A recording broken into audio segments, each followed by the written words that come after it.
박정희 전 대통령을 살해한 뒤 사형에 처해진 김재규 전 중앙정보부장에 대해 법원이 45년 만에 재심 결정을 내렸습니다. 유서영 기자가 보도합니다. 1979년 10월 26일 서울 궁정동 안가에서 박정희 전 대통령과 차지철 경호실장을 총으로 살해했던 고 김재규 전 중앙정보부장. 유신 정권 말기 부마 항쟁을 강경 진압하려는 대통령을 막기 위한 거사였다고 주장했습니다.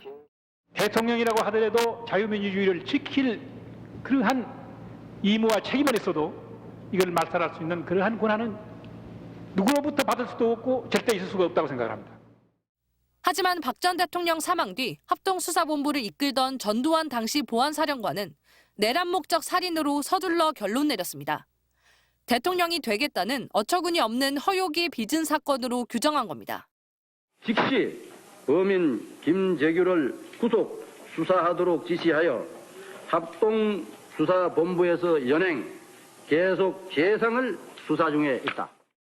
김 전 부장은 한 달 만에 군법회의에 회부됐고 1심 재판은 첫 공판 16일 만에, 2심은 6일 만에 마무리됐습니다. 이듬해 5월 대법원은 사형을 확정했고 나흘 뒤 형이 집행됐습니다. 그로부터 45년이 지난 오늘 법원은 김 전 부장의 재심을 결정했습니다. 재판부는 당시 계엄사 수사관들의 가혹행위가 재심 사유로 합당하다고 봤습니다. 당시 김 전 부장 변호를 맡았던 안동일 변호사는 당시 군법회의는 재판이 아니라 개판이었다고 증언했습니다.